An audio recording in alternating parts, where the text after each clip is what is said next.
it is one of the, I don't know, 30, 40 things that I have underlined in this book that's just like, return to this because Jordan Stein is so wise.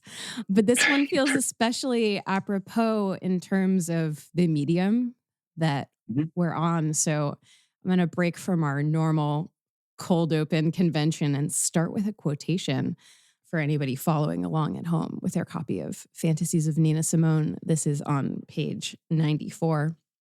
There's something profoundly ordinary about wanting to be received by our audiences, even if the price of that reception is to insist that one part of ourself walks into the room first, while another slinks in later, more or less unnoticed. Our expressions, very much including our self presentations, contain traces of our fantasies about ourselves. Fantasies, moreover, can contain traces of something like our wishes. It makes the most sense if you don't insist that what we might wish for is, purely or simply, what we want. And I love this passage so much. And I think it sets up so much of what's going on here and something that I want to make sure that we really spend a lot of time with, which is the idea that you're not taking us down the Lacanian rabbit hole. This is not a book that's about desire and want. Fantasy is doing something different. And I love this formulation of this and this idea of like the rest of you slinking in behind. I felt this so hard. Yeah, I guess the operative understanding of fantasy is an interesting concept. As I was like, you write a book on fantasy and you actually have to like read the literature and figure out what do people mean Yeah. when they talk about this. It seemed to me that one of the things I noticed right away was that there aren't a lot of books that are just about fantasy, like especially written by clinical practitioners, right? Yeah. Fantasy is not something that brings people into therapy per se. It may be an element of it. And that was interesting. There's also some disagreement about whether fantasy is conscious or unconscious. Consciousness is prioritized. Unconsciousness was much more interesting to me. Yeah. But it was actually Lauren Berlant in her little book called Desire Love, where she kind of makes the argument. This is coming from Laplanche and other things, but she makes the argument that what fantasy is it's the psychic process that makes you feel coherent. Yeah. That so much of our own experience, right? And I'm riffing here on Berlant, but so much of our own experience is inconsistent at best, right? Like I'm angry one minute and I'm not angry the next minute. Right? So how do those 2 minutes add up to something? Yeah. And at some level, at some phenomenal level, like they don't. But at some other level, my psychic ability to kind of say, well, that's just me, and those are my moods, and this right, that these different moments add up to something. Like, how do you describe that process? And Berlant uses fantasy to describe that process, which is both again conscious and not. And that seemed like a really interesting way to talk about what it's like to kind of walk through the world, because we always feel or want to feel some form of coherence, right? Even people who kind of seek out self-destructive behaviors, right? Like that's telling them something about who they are, right? There is something affirming in that, or we wouldn't do it. The way that I ended up formulating this in the book in the most kind of succinct terms was that there's something expressively honest about fantasy, or fantasy is always kind of honest in its expression, even if our fantasies are grandiose or deluded, even if we're lying to ourselves. There is something kind of genuine about ourselves in that, Yeah. misrecognition. And the passage that you read picks up on that, but it's also trying to pick up on it in a way that has some compassion. The longer context is talking about a moment when in 1964, when Nina Simone is already starting to sing protest songs, and she's at Carnegie Hall and she's singing Mississippi Goddamn, Yeah. but she's also wearing a wig that kind of straightens her natural hair, and trying to understand, the claiming of a certain kind of political power at the same time that she is not claiming something for herself in terms of how she, how she feels like she can be recognized, or how it seems that she feels like she can be recognized. And that was that contradiction, which seems really ordinary, right? We all do this, right? We all sometimes wear things that make us feel uncomfortable, or we wish we were. We do what we think is appropriate to a situation, right? We dress for the job you want, not the job you have. And there's something perfectly ordinary about that. But also, if you start to think about why do we do that, it becomes, I think, interesting and complex. and fantasy becomes a way to understand it.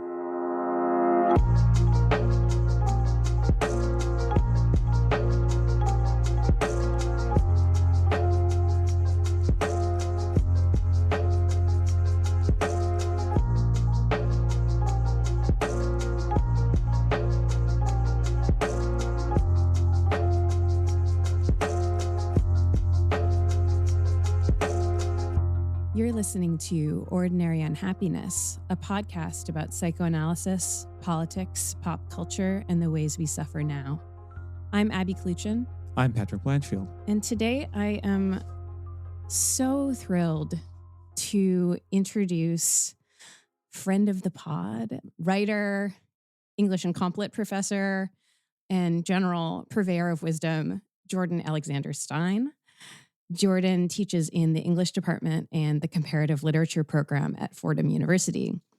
His prior books include the co-edited collection Early African American Print Culture and the monographs Avidly Read Theory and When Novels Were Books. And the book that we are talking about today has just come out from Duke University Press, and it is called Fantasies of Nina Simone. And we're so excited to get into it. Jordan, thank you so much for being here. Thanks so much for having me. This is really exciting. And I'm a friend of the pod, but I'm also a huge fan of the pod. So thank you. Oh, well, thank you. Jordan, you're writing, and I'm thinking about the very beginning, and I've once sung very terribly on the podcast your line from Avidly Reads Theory, you can't read Lacan without Hegel. But your writing has been inflected in various ways with psychoanalysis for at least a decade, and I would say perhaps more. How did you make your way into thinking with and or about psychoanalysis? Sure. My undergraduate degree was in Comp Lit, and I went to graduate school for English, literary theory. So in those contexts, you read a certain amount of psychoanalysis. Freud, Lacan, Laplanche, Melanie Klein was coming into fashion when I was a graduate student.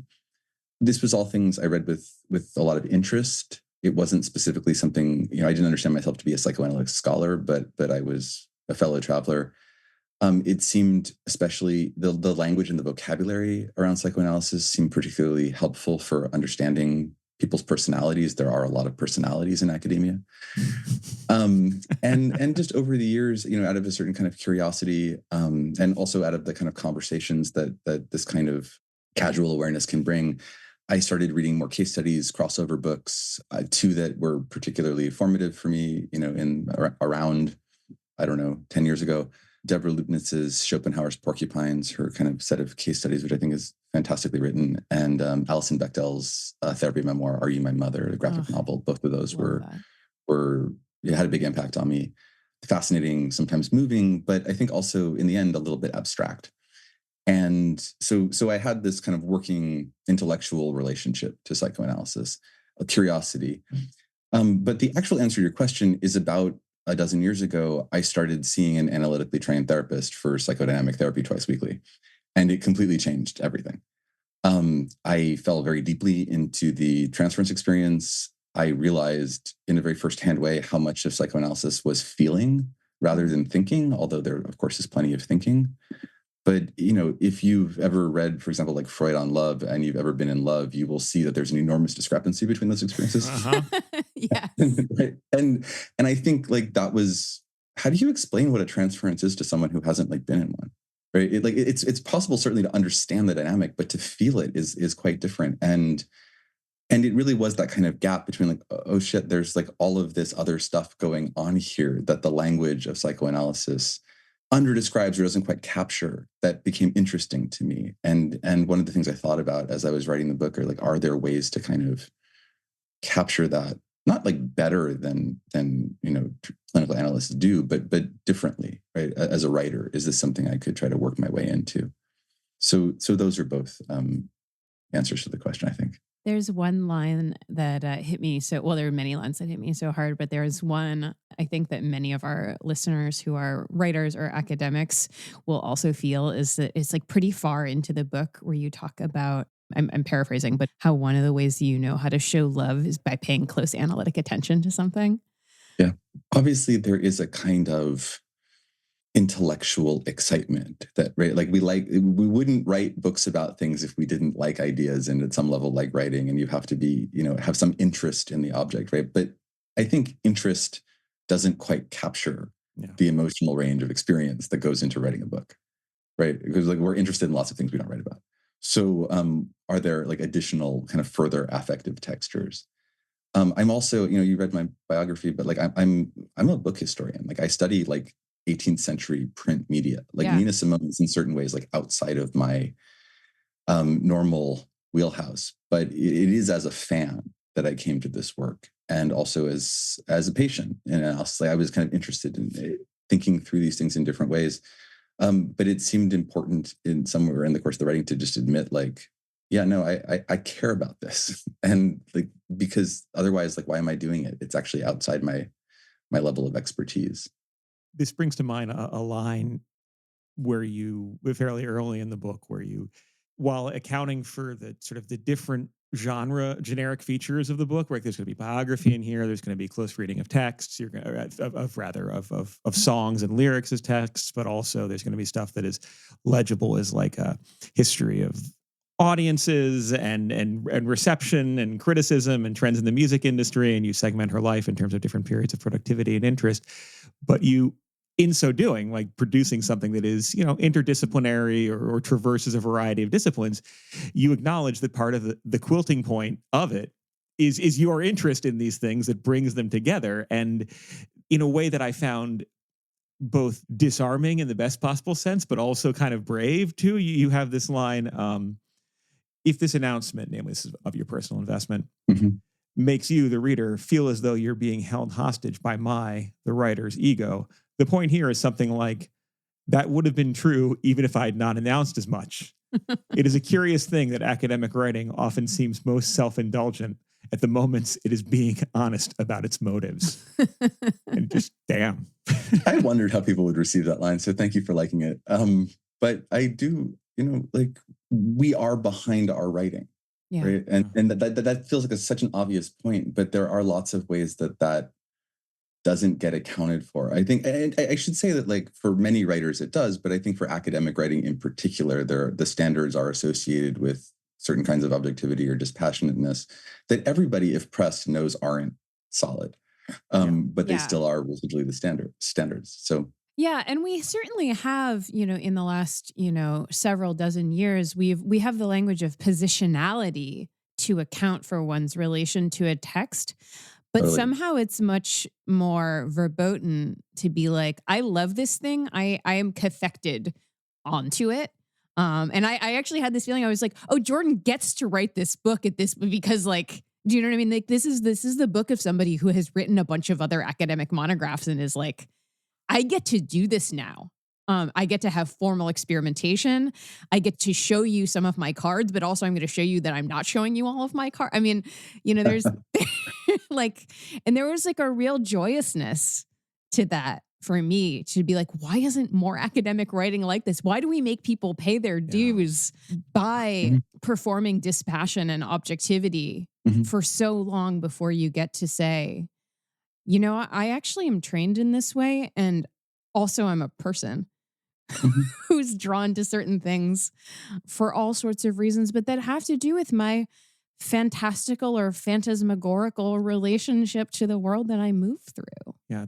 This is a thing that I find so wonderful about your book, in addition to its, excellent treatment of Nina Simone as a subject or the texts as objects, is that it is a limpid and astute and teachable sort of interrogation of what exactly psychoanalysis means, or psychoanalysts mean, when they talk about this strange thing called fantasy, and how fantasy is not something that can be naively opposed to like a consensus reality, but rather is, well, as I can read more lovely quotes from you on this, but I'll try and paraphrase it to the effect that, like, fantasy is actually sort of this activity, spontaneous, sometimes, other times reflexive, other times creative and intentional, but in any event is part of how we navigate and encounter and even constitute some sort of reality, right? If we didn't have fantasy, we would be unprotected from reality. And the language of sort of fantasy is how we both envision satisfaction of desire, but then also deal with the fact that desire goes unsatisfied, is it's a wonderfully frank way of positioning that fantasy sort of does something. It does work. And at that point, for you to say that you were working on fantasy implies, or might necessitate, if it's a serious endeavor as this is, owning what are the fantasies that other people may have as they come to the project, but also like what are the disciplinary fantasies, i.e. of objectivity, et cetera, that you are not disavowing, but rather acknowledging in different terms. And I think here of this line about making knowledge isn't the same thing as making truth. We can treat our projections responsibly without pretending, indeed, by not pretending that responsibly means objectively, right? And so that's in this way that oftentimes after reading monographs about things, I'm like, well, why this? Right? Like, what's the missing research? Or like, what was the energy that set this text in motion has been so hidden from the reader, and that has infiltrated the prose, and that information has been conveyed, but no actual sort of like nothing's hit the reel, as it were. This just announces I'm going to do this and work through these texts. And you're going to learn more about Nina Simone's biography. You're going to learn a kind of praxis of listening to music with the psychoanalytic ear, all this stuff. But also you're going to have to think about what your own fantasies are vis-a-vis expectations and vis-a-vis these figures and music, and just how you process experience in general. At which point I want to ask, can you tell us a little bit about the origins of this project, Jordan? Well, just one thing that follows on what we're just talking about is, and this is a quick plug for the Avidly series. It was a website, a channel of the Los Angeles Review of Books, and then a small book series, I think 8 volumes on New York University Press. I wrote the one called Avidly Reads Theory. But this was a project like about a dozen years ago also that Sarah Blackwood and Sarah Mesley put together. And the whole idea was for academics to be able to kind of write about the things unguardedly that they have enthusiasm about. And I wrote for them for years on different things, including on music. It was the first time I ever wrote about music.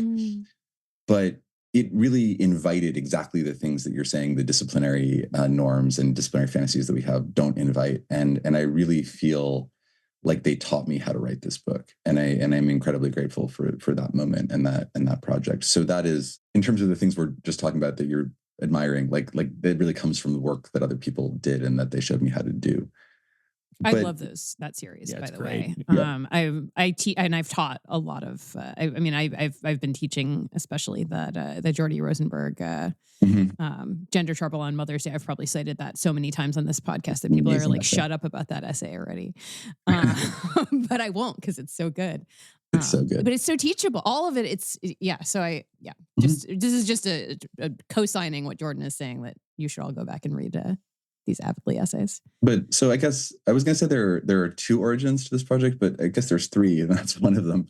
Another one is just, I don't know. I had been a Nina Simone fan for years, and then there was just a point in time where I think, everything that was on CD got converted to MP3s. And so you could kind of like listen through the catalog continuously. And I just fell into some deep back catalog. And the more I listened, the more there were different versions of the same songs. And there was so much. I'm not a trained musician, but I could tell there was so much going on musically here.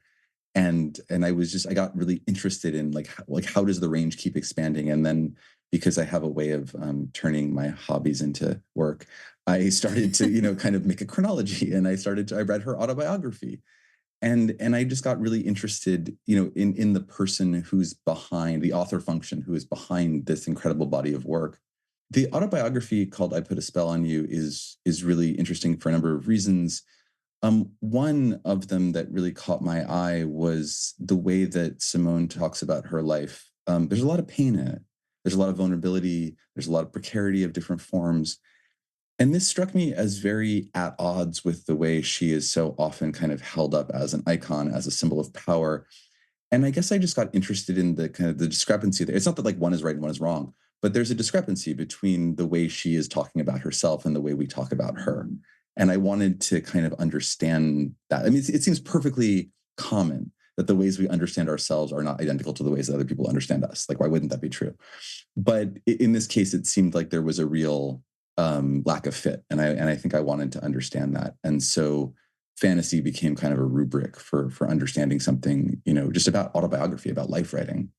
The third origin that I would give you is this was all happening for me about 10 years ago in 2014 against the backdrop of the murder of Michael Brown, the uprisings in Ferguson, the Black Lives, the kind of articulation, the first articulations of Black Lives Matter. And what followed that fall, as people will remember, were a lot of student protests on college campuses. There were football players at the University of Missouri who took a knee during a game. There were big protests at Yale University, at Ithaca College, around the country. And a lot of what students were demanding was like, we want an anti-racist university. We want a decolonized curriculum. And they didn't know what that was. They wanted their professors to come up with it. And I was very moved by how much faith it seemed the students were having in me and my peers.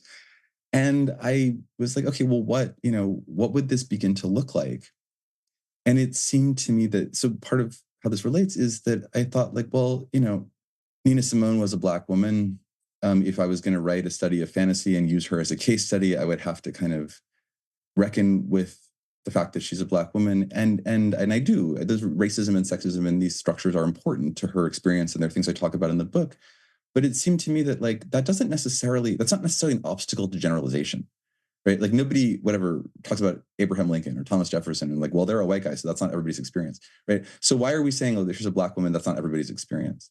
And certainly there are things that are irreducible about her experience, particular to the life she lived and the person she was, but that's true of anyone.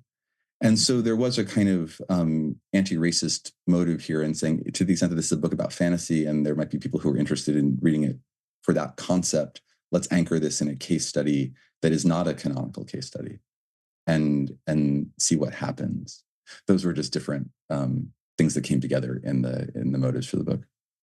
I really appreciate your putting in these terms because that also clarifies for me what was another very moving moment in the first sort of sections of the book where you, again, invoking these ideas of like fantasies of disciplinary focus, but also like the candor of a writer, academic or otherwise, right? Where you essentially, and I'll paraphrase, you're drawing on Sylvia Wynter and Hortense Spillers and several other figures to the effect where you're like the work that you had been doing in Black studies and still oftentimes would have almost a takeaway effect, or could be misread or could be taken as namely being narrowly about these structures of repression and sort of these forces of social negativity and how different figures have navigated, critiqued, survived, or been crushed by them, right? And as you draw on this tradition, you're like, well, part of the mandate here, part of what inspires it is a desire to affirm like Black life is human, right? And put this under the sign of humanity. And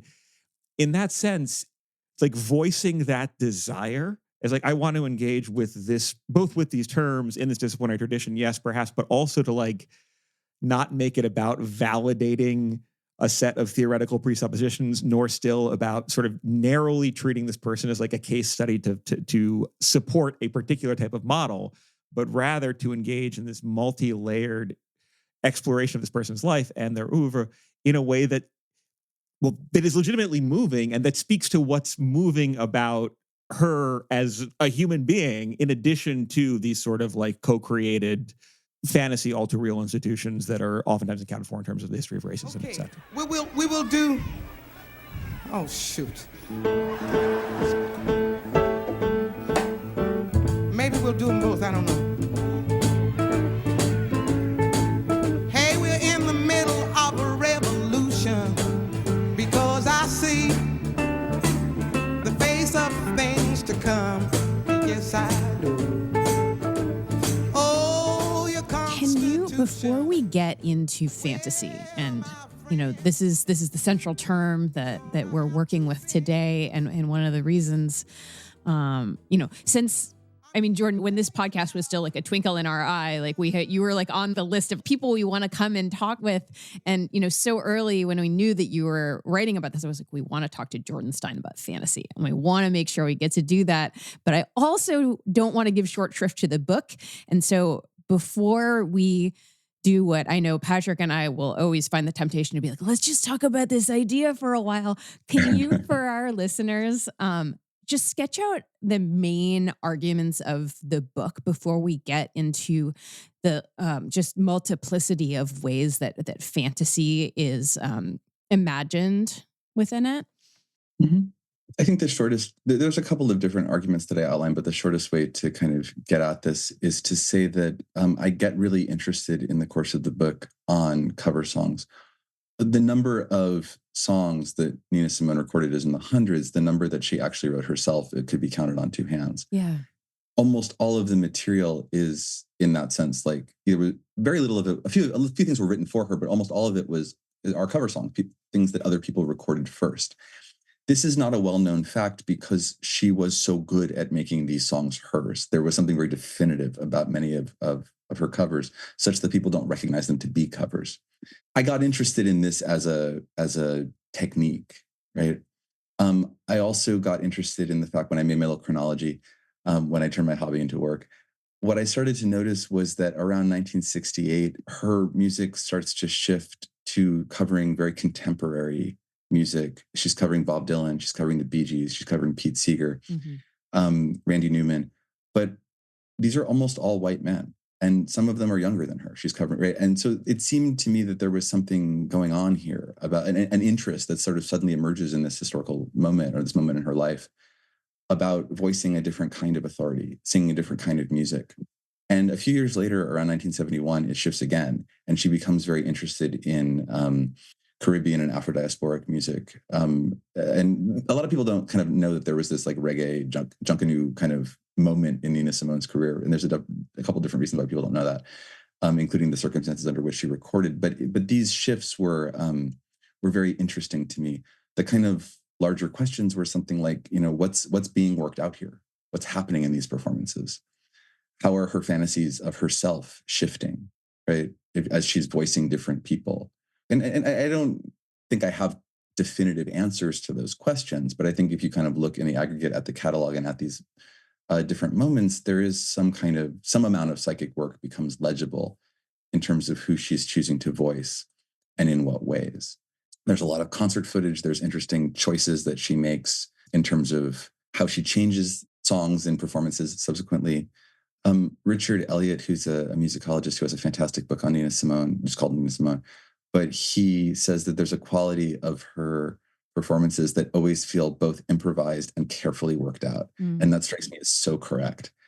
And and it's like, but like what's happening in both the improvisation and the working out is what I was trying to kind of track in these choices of source material. So that is kind of broadly the way the book moves forward.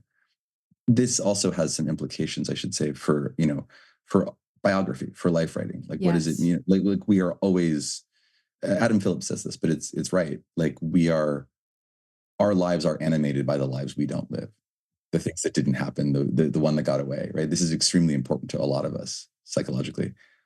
So, but when you write somebody's biography, it's almost impossible to track that. Yeah. Right. But it was almost certainly there. And it is that I'm trying to kind of speculate on, thinking about some of these other choices in her performance and aesthetics. Yeah, there are some lovely lines about like what the archive can and cannot contain, and the limits of biography.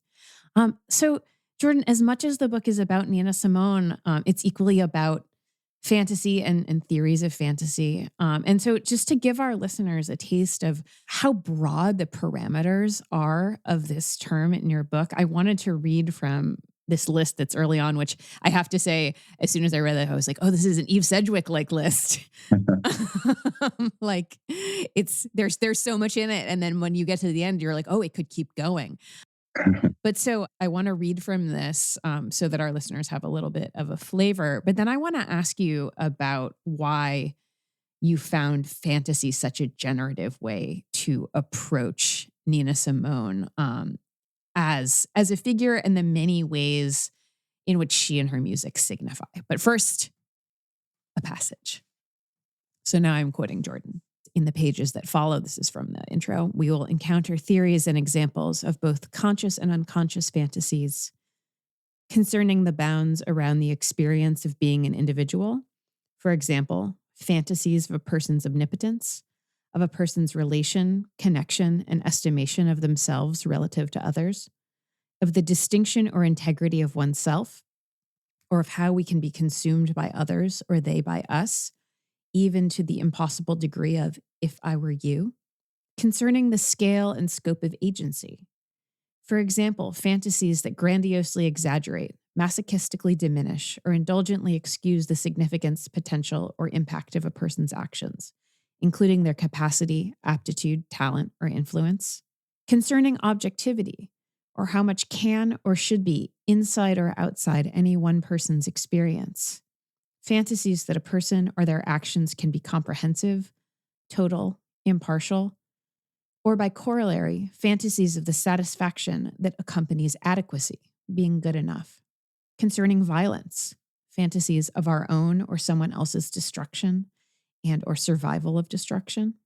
Concerning the habitation of space, fantasies of proximity or partition, of belonging or feeling at home in one's body or the world, or of what it might mean to get lost or be found. Concerning the perception of time, fantasies of continuity or of clearly delimited history, origin, telos, or by corollary, fantasies that bend a linear perception of time around traumatic experience. Close quote. So tell us, Jordan, why fantasy? Why is fantasy the sort of kernel around which this endeavor swirls? It's a great question, and it's actually hard to answer. I think that the raison d'etre here is kind of buried in some of my prior answers, and it has to do with the fact that I think there's this gap between the way that Simone talks about herself, for example, in her autobiography, or the things that she's performing in different recordings, and the ways that we have taken her up posthumously as a kind of icon. And I was interested, and it seemed like, well, how do I didn't want to argue that like one is right and one is wrong, because I don't think that's true. So I was trying to like, well, how do I say that they're both right? And fantasy became a kind, like, fantasy isn't true or false, right? That's not the measure of it. And so it seemed kind of useful in that way, helping me kind of produce a both and. But also in the answer I gave you about cover, or about the argument of the book about cover songs, it seems like there's a lot of vocabulary in psychoanalysis that talks about the ways that we take other people into ourselves, the better to be ourselves, right? And like introjection, projection. Thank you. Projective identification. Identification. Thank you. Yes, exactly. Thank you. Yeah. You know what I'm saying. I'm actually just thinking about, you have a list of them. Yeah. So I'm basically quoting you back to yourself. Right. Like, who wrote this? I can't find it. Anyway, but yes, there's a whole series of ways we do this with different valences and different modalities. But when you write somebody's biography, again, it's one of the things that often gets dropped out. Right? Like, we talk about influence sometimes, like who are the people who influenced a great artist, but is when Nina Simone is covering, I don't know, Leonard Cohen, when she sings Suzanne in some of these pretty fantastic recordings. The best one of which is the 1969 Teatro Sistina concert in Rome. Which is, one can find it on the internet, YouTube, and other places, and it's really like, that is 8 minutes of your life that you will be happy you spent. Suzanne, take your hand, and she leads you to the river. Smite doesn't come off. She's wearing rags and feathers. What's going on there doesn't feel like reducible to influence, right? And so how do you talk about that? And again, fantasy became a way of talking about the ways that Nina Simone can quote somebody else and at the same time go off script, right? Which is, what is introjection, right? It's like, it's quoting somebody else but going off script. It's taking it into yourself. And that, and I don't want to call it introjection would be to, I think, make it a little clinical or a little exact. And I didn't want to do that. I wanted it to be something a little bit more capacious. And so fantasy became, because I don't actually know what she was experiencing. And it's really important. And I try to say this over and over in the book. Like, one, I'm not an analyst. Two, like, I didn't know her, right? I'm guessing.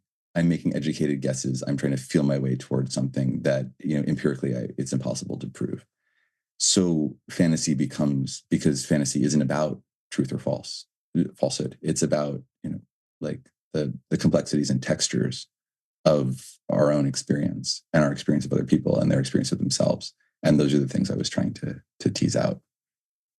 I find myself thinking of the different and elegant variations of that refrain about sort of like, what are the limits to what a psychoanalytic, or honestly, like an earnest attempt to engage with the other, like how so much of other people is unknowable and how so much of us is unknowable, but then how those perennial concerns are magnified in this figure whose, again, astounding work involves, and I found myself appreciating your invocations of like Russian formalism or getting Voloshinov or someone else in here. Like, it's a type of occupying a position where, you know, she sings as the brokenhearted person. She sings as, you know, she sings as Bess, right, from Porgy and Bess. She sings as, well, as sort of a Bob Dylan voice, but in the cover that you wouldn't recognize. Like, she is constantly adopting these different voices. And also she herself, you know, when you do some of these biographical narrative explorations, you explore her relationship to her father, her relationship to her mother, but also her relationship to the name that she minted for herself at a particular point in time to use when she became Nina Simone, right? And it's in this way we're dealing with this figure, and you have these lines about how, like, you can unpack some of these songs, right? Particularly the ones that are about, well, to throw in another added like level of identification or sort of like personality, when like in live conferences, well, she'll be talking to the audience, or she'll be talking to people who she's performing with, or something will come up and she'll change. Oh, maybe we won't sing that, or that's why I'm singing this, or she'll change the lyrics to refer to a present event, right? That is this continual work of self-making that is also constantly dialogic. And there are themes, right? You can point to, for example, the way that she reacts to various horrible events in the course of history of the civil rights movement, right? The bombing of the Birmingham church, or you could, there clearly are pieces, like there are themes, right? They're questions of authority, they're questions of the figure of the young girl and her work, or the idea of even using someone else's voice to say something that is similar or different to them, right? But you can't definitively put them together, and yet you can gesture to there being a there. You say, I will insist that there is so much we can't know, and yet I am pains to show that there is so much here. Or elsewhere you refer to the way in which thinking psychoanalytically about these different self-presentations can give us accuracy without necessarily yielding precision. And that's a lovely way of thinking it too. That sentence that you quoted, I will insist that there's so much we cannot know, but I'm at pains to show that there is so much here. Like, I need you to understand, I'm an extremely fussy, constant rewriter. And when I got that one out, I was like, nope, this is exactly how I feel. This is in some ways like it's the whole dialectical core of the book. Like I claim no authority. I claim no mastery. I don't know who this person was, but I know that she was more than she's sometimes made out to be. And it felt very important to insist on both things. But there is a kind of, I don't know, it's really different. Doing that is really different than, for example, the ways that I was trained as a graduate student, where you want to produce like very well-researched, very well-defended, kind of razor-sharp arguments. Yeah. And and there's value to doing that. There's context in which that makes sense. But, you know, anybody who's been a graduate student who's kind of gone through the hazing process that, you know, is about learning how to do this understands that like eventually you will try to do it on a friend or a loved one and discover that it doesn't work. This is not the way that other people want to be handled. Right, Some of us have to keep learning that over and over. Well, very much including myself. But I can think of a moment when it was early on in my therapy experience where I was telling some like elaborate story. I don't actually even remember what the story was about, but it was convoluted and it was involved, and I was trying to be very precise in the way I explained this. And I got to the end of this, like, I don't know, probably 15-minute monologue. And my therapist said, it sounds like that was very important. And it just blew my mind that you could, like, I was like, oh yeah, that's enough. Like that's true. And that gets there really fast. And it's not less accurate than whatever I was doing. But it taught me something about, oh, right, there's other ways that we can communicate meaningfulness, right? It's like precision, that kind of graduate school style training isn't the only way that we can do things. And actually, while I said, and I believe it's good for many things, it's not good for everything. And so, part of this book was me just trying to kind of figure out how to learn to speak in an idiom that recognizes meaningfulness that my training has, cannot kind of capture in the precise ways it knows how to capture things. Yeah, there's this moment in the book where you are recounting, I'm sorry, I don't remember whose reading it is someone else's reading of Nina Simone. And you're like, I love this reading. It's so beautiful. And for that reason, I have to cast doubt on it, right? Yeah. Yeah. Because there is this sort of like, there's the seduction of the beautiful original reading that also privileges like form and the ways in which there's something at the beginning that is Mhm. then mirrored at the end. And there's a way, and hopefully this can also get us into talking about like the multiplicity of ways that you talk about fantasy, is that there's something that's excessive and messy there, Mhm. right? It's, you insist on something. Yeah. Uh-huh. The formulation of a fantasy is it you're dealing with fantasy, or a fantasy is a thing that it it means something Mhm. about something to somebody, right? Yes. I love this idea of just like as opposed to, let's say, like a particular type of academic method where it's like, okay, Mhm. finally, after having gone through the diaries and the letters, I can determine that this character in this novel actually is so and so, right? Like this, like I pinned it down. This Mhm. is who this person was biographically, right? Or I don't know. I could be like, well, this lyric, this theme means this as a proposition in a particular ideological system, which is actually the true like structure underwriting all these other more sort of aesthetic spandrels. With music, and particularly with music that's varied so many different ways and that has such power, you can't necessarily arrive at those one-to-one things. And in fact, it makes you wonder how much those one-to-one desires are themselves a type of reductive fantasy. Instead, you just have to note, oh, this is a thing that is meaningful. It is full of meanings. And sometimes the fact that you can you can recognize that something is meaningful without being able to decompose it into meanings Mhm. is a vital way of recognizing how certain types of, well, how fantasy works, but also how artistic creativity works, and why people care about other people's productions and other people's worlds and other people's fantasies and lives. It's a lovely distinction that I think is extremely generative. Yeah. No, we haven't talked about the term something, but it is an important term in the book. And Do you want to just offer up a bit about like how that works in your book? sure. I mean, but I think Patrick did a great job of explaining it. But it is a kind of placeholder term, right? Like it means something to something means something to somebody. What happens in fantasy is more than incidental, but how much more it really depends on any number of things. That phrase, it said something about something to someone, is a phrase that I got from Lauren Berlant, from her book, The Female Complaint. And it's a fantastic, she's talking about, in that context, she's talking about the kind of monument that appeared at the site where Princess Diana was killed in Paris, right? And like, what are people doing trying to honor this? Like what, like, and that's not an easy question to answer because they're doing a lot of things, right? But they're doing something. And that becomes the placeholder, right? And then and that became I've been carrying that phrase for years. I really like it. It said something about something to someone, describes, it's useful in all kinds of ways. It sounds vague, but it's actually incredibly useful. And it was with me when I was kind of formulating the book. And then I got really far into writing. I was actually like in one set of like copy edits, I think. I was fairly far along. And on Twitter, somebody just posted a clip where Simone, I don't know, I couldn't date the interview, probably very late 60s. But she says, Every song that I sing to me is important, that it communicates to something to someone. It is not just a song. It's something that says something to someone. and it was really extraordinary to kind of find both the Oh, wow. like I had the theoretical term, and then I like found it in the archive, right? Like word for word. And that seemed just like a wonderful symmetry.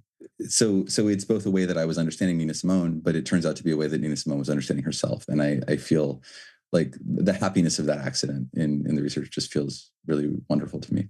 But what does a protest song do? Like it says something about something to someone, right? And it makes you feel something.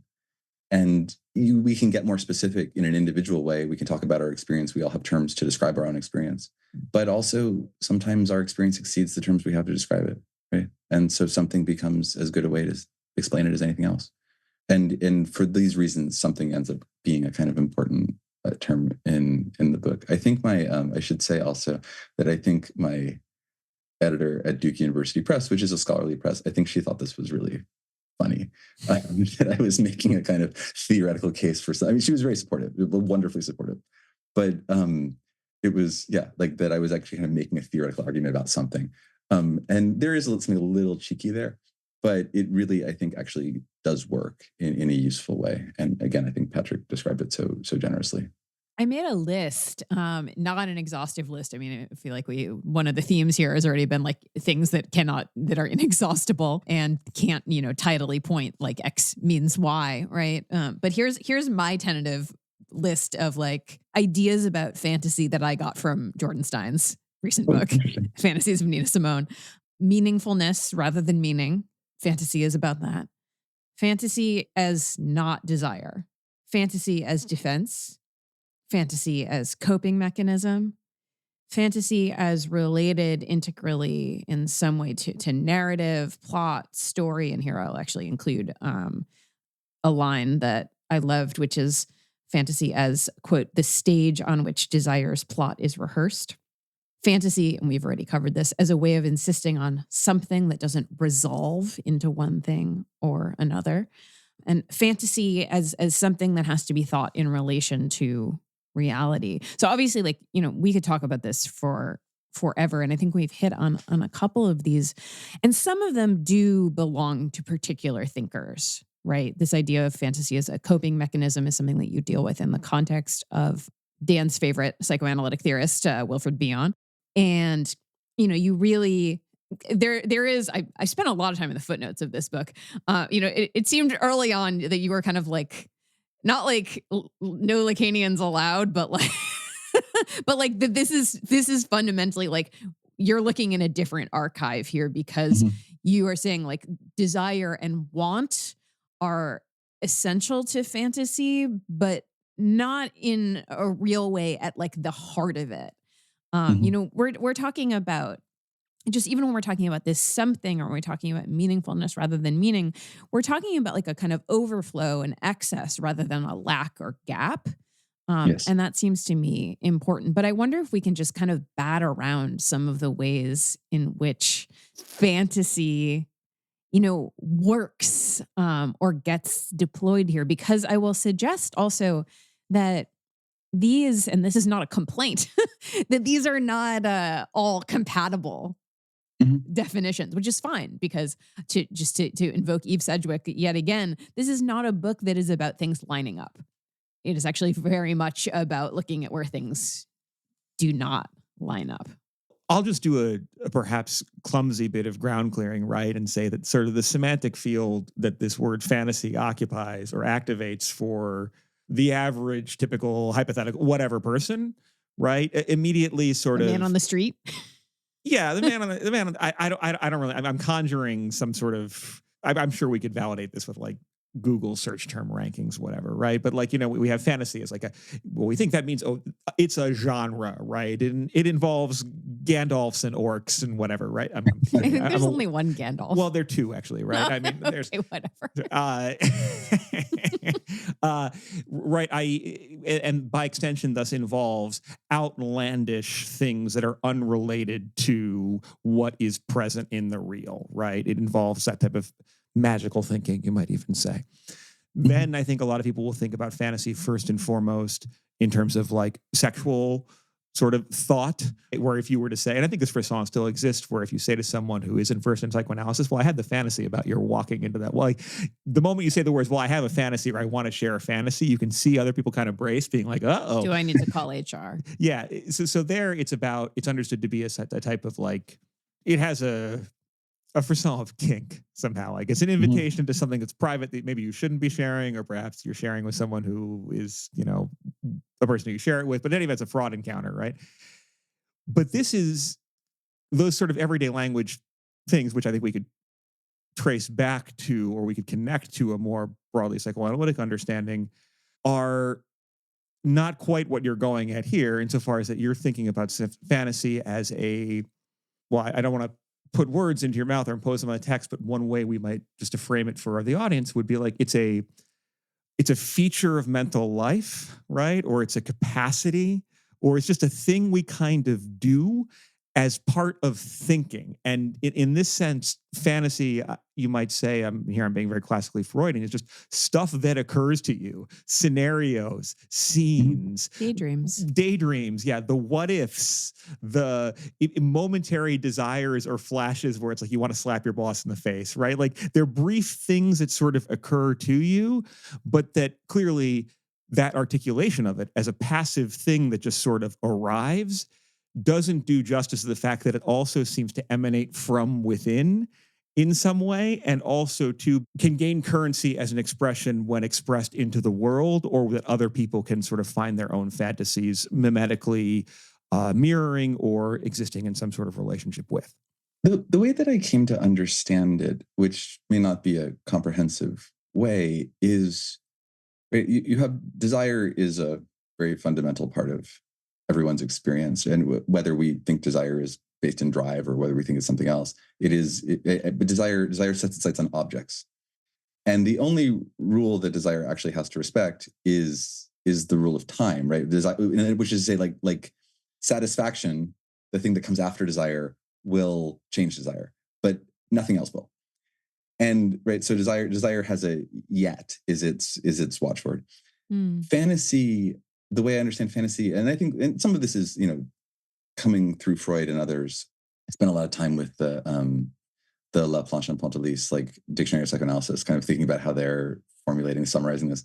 I looked up, through case studies. My German is terrible, but I did go back and try to like figure out if the translations, James Strachey and other translations were good. So I spent a lot of time kind of just musing over this. And it seems that desire can be overwhelming, right? It has no rules except that it's not satisfied. Yeah. And fantasy, and we often don't get what we desire, right? Like we want things we don't get.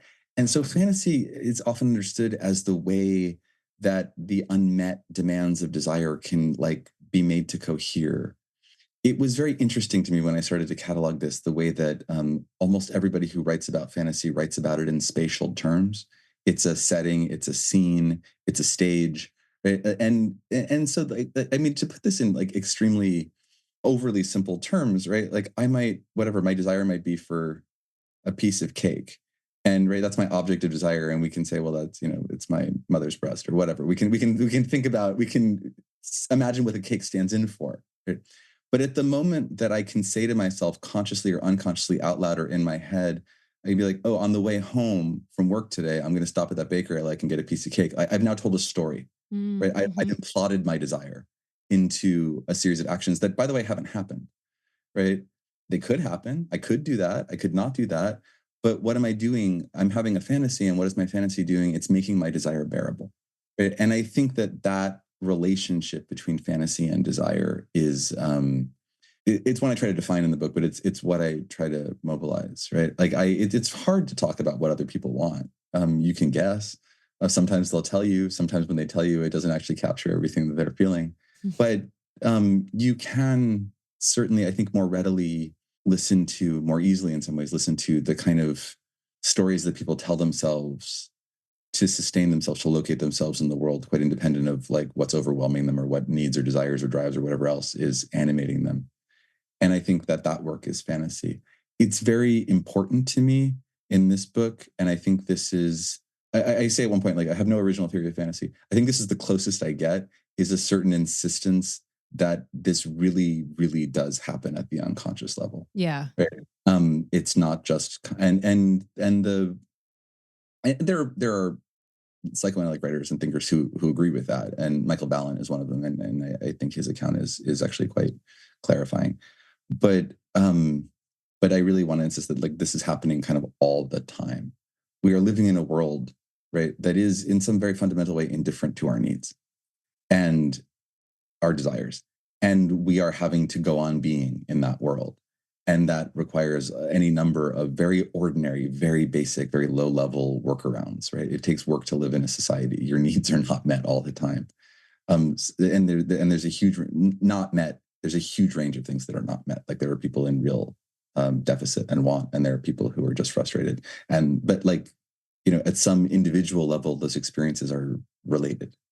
Yeah. Right? And bearing them is, I think, what fantasy helps us to do.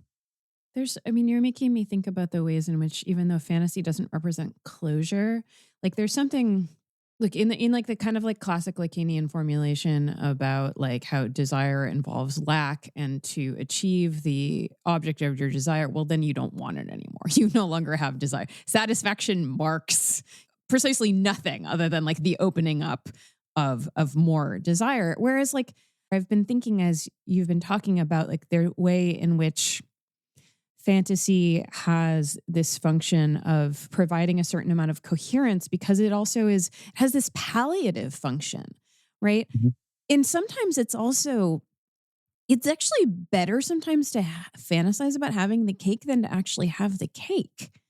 Right? I mean, this sounds like really banal. My mother and I have this ongoing conversation about travel, because we both like to travel. And during the pandemic, when we're like, okay, we're not even gonna, but we're just gonna like really give like complete reign to like let's just think about like what we could do, and like Mhm. think about like the pleasures and satisfactions when the actual thing is foreclosed, but the ways in which like the weeks leading up to the trip are often like in an unmitigated way so much more pleasurable than the thing itself, which often comes with frustrations. I'm hungry, I'm tired, this is a nice view but my back really hurts. You know what I mean? That there's something and this is, this is a really mundane or quotidian kind of example. But I guess I'm thinking about like the satisfactions not only of fantasy, like pleasurable fantasies. And now I will say that I do want cake now that I've been thinking about this. So there's a mimetic desire component here also, For sure. but about the idea of like a fearful fantasy, which also is something that can create and shore up certain. And here I think we enter a lot of the terrain that you're talking about in the book, which is very much concerned with gender and race and sexuality. Like think about like the fearful fantasy that so many men have of protecting their women with force from a home invader, which is statistically not something that is very likely to happen to you. But the incredible satisfaction Mhm. that can come from the idea of like, I would stand my ground, right? But it's the fearful fantasy, it's the unpleasant fantasy that is actually doing all of this palliative work, because it's shoring up something about one's self-conception. Mhm. I don't know. I don't know where I'm going with this exactly, but your book helped me think this through a little bit more about something about why repetition of fearful fantasies can itself be such a pleasurable activity. Yeah, I think it goes back to the point also about self-destructiveness. Like the thing about it, like at some level, why are people self-destructive? Well, at some level, it's confirming something about themselves or the world that they need confirmed. It's not like good in a moral sense, right? It may not be good for them as individuals, but it's providing a coherence of a kind, right? And we can moralize about it, and we can say this is good and this is bad, and we might have, in the world of social convention, we might have points to make. But I think in the world of psychic life, it's like, well, this is just what's happening. This is what's going on here, and trying to understand it. And again, I don't treat patients. I will insist on this. I should not treat patients. But people who do, I think part of what I've learned from them is that like these are the things you can't act like this is bad. You have to sort of figure out what's happening and why is it happening. And I think the thing about it, the negative fantasy, the fantasy of the home invader, the fantasy of violence, from which I the masculine positioned person here will protect you.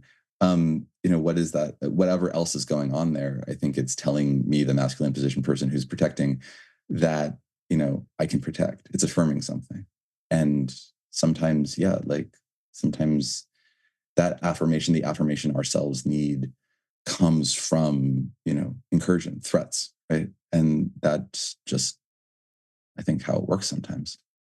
I think here about some kind of helpful terminological work that Jonathan Lear does. Actually, I think it's in his book on Freud about fantasy, right? And there he's calling attention to the specific tendency within a lot of British analytic traditions, and with which some of our audience may be familiar, but that tend to spell fantasy with the PH, right? And sometimes it doesn't necessarily have this function, but at least in some object relation traditions, the PH is meant to signify this is an unconscious fantasy, right? And again, this is, we don't need to necessarily get into to litigating how different schools of thought deal with that, but what's important for our purposes is that Lear asked the question, well, how could you have an unconscious fantasy? Like, what does that mean, right? Because fantasy seems to be something fairly complicated, right? What does that even, like, it has a beginning, a middle, and the end. It's subjected to plot. It has characters, right? It has to have, how could that possibly be unconscious? And an example that Lear gives, which has stuck with me, and which I think resonates with what you were talking about transference earlier, is a scene in which, say, an analyst raises their voice, right? Or an analyst shifts in a chair in some way, and the patient physically recoils as though they were about to be hit. Clearly, if asked to account for that action, which they may not even have realized is an action, the patient might be like, I don't know why. I just got uncomfortable, right? Mm-hmm. And yet also, if you probe a little bit, you might be like, well, were you hit as a child by your father? Or do you have a paternal transference to me? Like, and where Lear goes with this is that for this patient in this anecdote, there was a unconscious fantasy, i.e. a coordination of events and outcomes and experiences that they feared that the analyst was going to fulfill. Mm-hmm. And in this case, the withdrawing, right, references how that fantasy has a grounding in a set of experiences and is related to processes of self-protection and self-preservation, but also can be understood as sort of a bid, right? Or at least it's a reaching out into the world, even in withdrawing in the world, that the analyst can see as, well, I'm not going to hit you, don't worry, right? Or like, you've been caught up in this one particular fantasy in this ruminative way that is inhibiting you. And actually you get to be safe in this moment. And so I think where this has rapport with your book is, I think there are multiple points of connection, but one thing I keep thinking about is how when you turn to Nina Simone's own fantasies of violence, right? Her rage against her father, or her rage against people who might have, said things to her, call her mother auntie, right? Is that one sort of brutal moment. The fantasies of violence that she is articulating and sharing, and which is not unequivocal being like, I will go out and kill my father, since I want to kill my father in this moment, right? Are reflecting both individual and shared experiences of vulnerability, but also of survival and of resilience, if we want to use that word. And there's something about in that sense, fantasy emerges, even in these moments where like it provokes the misrecognition. My analyst is not going to hit me. It still becomes sort of this texture or membrane that allows us to work through the world and its threats and its disappointments, and hopefully open up to new possibilities too. And in that sense, it's autonomous of our intentionality, right? It is a reflexive activity of mind that is how we live and function, or to use the Winnicottian phrase, like, it allows us to go on being. Yes, that's like really beautifully summarized, and I think it captures exactly. I think it's not a question of whether fantasy is conscious or unconscious, because it's both, right? And that those two things are often in relationship. It is a really extraordinary, this is maybe a banal point, but it is a really extraordinary thing that as a person, you can realize what you wanted later. Like, you wanted it all along, but you didn't know that. Mm-hmm. Right? But like, who's doing the wanting? Like, of course you are, right? And I think, or we like harbor fantasies. And the Jonathan Lear patient example is a great one. I was thinking a lot as you were talking about Laplanche's notion of the enigmatic signifier, right? That we are constantly making meaning out of other people's possibly, unconsciously motivated expressions, but the thing that we're understanding that is happening may not be what their, unconscious is expressing at all. We also may be taking it unconsciously. So I think these are just some of the complexities of human social interaction, but acting like everyone's an individual who ought to know what they want is really simplifies the complexity of being a person and being in relation to other people.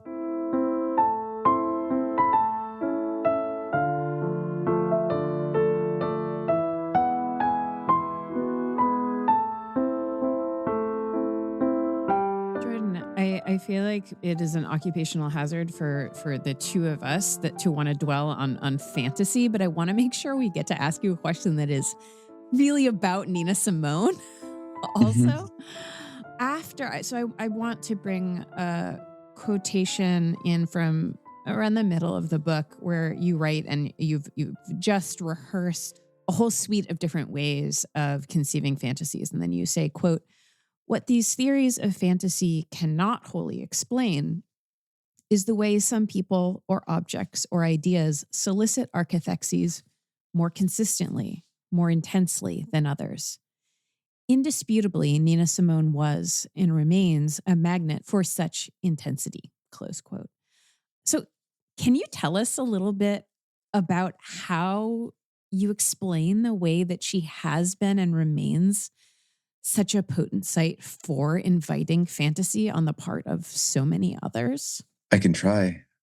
There was something extremely singular about her talent, about her presence, right? And we actually have limited language for talking about charisma is kind of the catch-all term for something like this, but there could be more vocabulary, there could be more ways of understanding it, but in any case, she seems to have been a highly charismatic performer. There was a fearlessness about her, there was an emotional honesty about her. She was a powerfully expressive person, and if you listen to the music or you watch some of the performances, they're intense. There's something there, and I think something there. And I think people are drawn to that something, right? It's compelling. There's a wonderful interview with James Baldwin in the early 70s. It's quoted in one of the footnotes in the book where he talks about like what is a poet. And he says, it's an artist. It's somebody who shows you something about your experience, takes it, refines it, shows it to you in a way that makes you feel like you recognize it for the first time. I'm paraphrasing Baldwin, but it's a pretty extraordinary account of what it is to be a poet or an artist. But he says, he doesn't mean poet in the literary sense. Nina Simone was one such poet. And I think it's, and they were friends, they knew each other, but I think, he really clearly saw something about her. What did she do? She took your experience, she refined it, and she gave it back to you in a way that enabled you to recognize it for the first time. And, who wouldn't be drawn into that?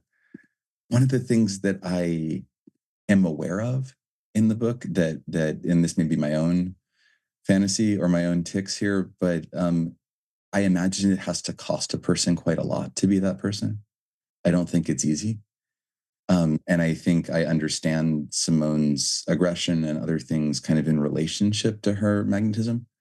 But also, again, I think people give of themselves at that level in part because they want to, because it helps them recognize themselves in a certain way. Some people really want to be in front of an audience. Some people cannot bear it. Like, it's not that some people are right and some people are wrong, right? They're just different ways of being. But understandably, we are much more often drawn to the people who want it, right? And that seems to have been part of who she was. There are other women, artists of the same generation, other Black women who did things for the civil rights movement, right? Nina Simone's posthumous iconicity seems different than that of other people.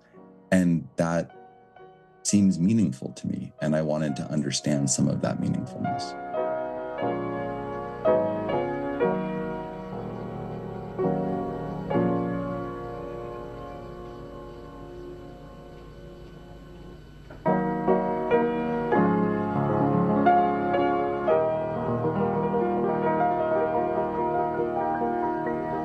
Jordan, one of the things that we love about our listeners, and I feel like I always love to get to share it with fellow academics who come on the show, is that they're always asking us for reading recommendations. Like, give me more reading, please. And so I'm going to solicit that from you. I mean, there have been a couple in this interview. You've talked about Michael Balint and Laplanche. I brought up Bion. Can you tell us which texts you have and continue to find it most generative to think with throughout this project of exploring fantasy? A little Jordan Stein's greatest hits reading recommendations. Well, that's so interesting. I mean, yes, bibliography is a love language, and I would like to. Yours is a beautiful one. Yeah, it is. I have to say, I spent a lot of time with my head in the footnotes. Yeah, I thank you. I have joked, like, I actually just wanted to write footnotes. The book was, extra. But So Freudian of you. Yeah, but thank you. I know I care about the notes, and I care about the kind of dialogical relationship between the notes and the text. And so thank you for reading the notes. There's like 40 pages of footnotes in this 200-page book. So I clearly had some things to say there. In addition to the things you mentioned, that short book by Lauren Berlant called Desire/Love, which is available from Punkman Books, which means you can download it for a small donation. You can also buy a paperback. It's a kind of like an anti-keyword essay about those terms, desire and love, but I found it just a really kind of useful, both for being sort of summary and also idiosyncratic at the same time. It's a good read. It teaches well. So that's for sure. Deborah Lipnitz, who I mentioned, reading her kind of public-facing book called Schopenhauer's Porcupines, but she has another essay that's published in a psychoanalytic journal that's about reading Lacan and Winnicott together. And at some level, these are very different thinkers. But it's a testament to the ways that, in her account, she's a clinical practitioner. So in her account, like, analytic practice is just actually, it's not theoretical. It's actually very eclectic in terms of the things. And I just learned a lot from that about the kind of suppleness of these concepts and how it's possible to relate concepts. And there is a lot of eclectic use of concepts throughout the book. And then this is like a little bit of a deep catalog one, but George Valiant has a book from the 70s called Adaptation to Life. Yes, it's wonderful. You know it. Okay, good.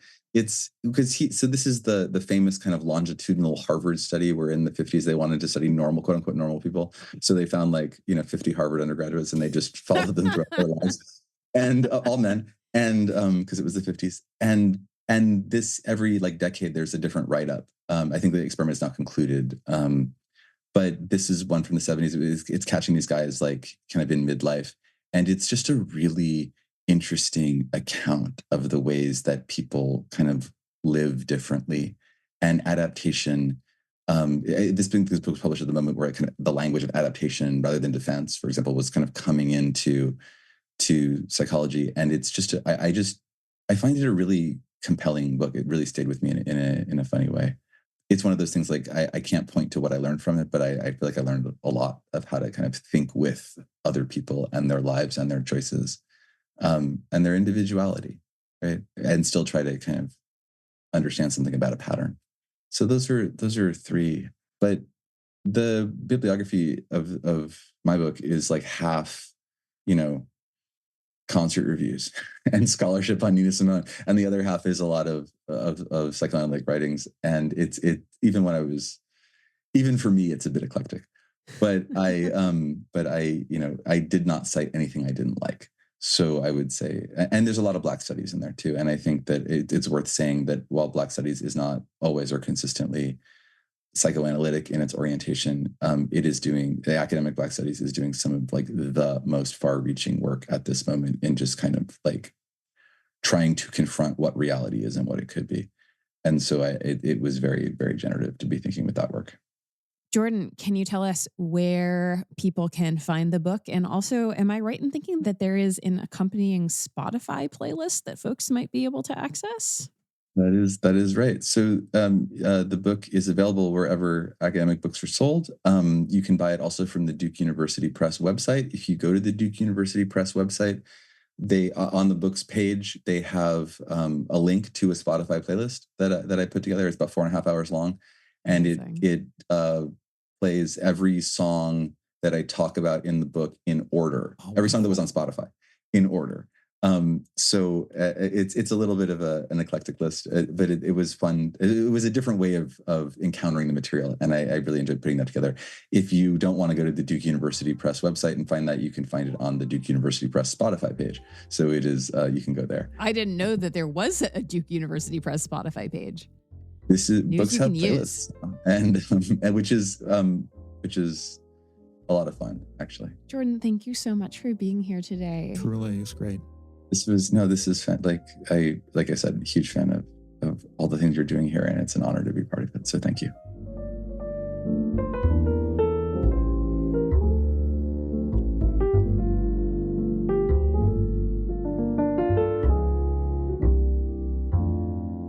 Thank you so much for listening, folks. If you enjoyed this episode of Ordinary Unhappiness, allow me to make a quick plug to say that this podcast is entirely supported by our Patreon community, which is what allows us to keep it coming on the regular and completely ad-free. So if you would like to support the show, allow us to keep on going, and also get 2 additional Patreon episodes per month, including our ongoing political coverage, wild analysis, and our reading of Freud's Standard Edition, please head on over and find us at patreon.com/ordinaryunhappiness.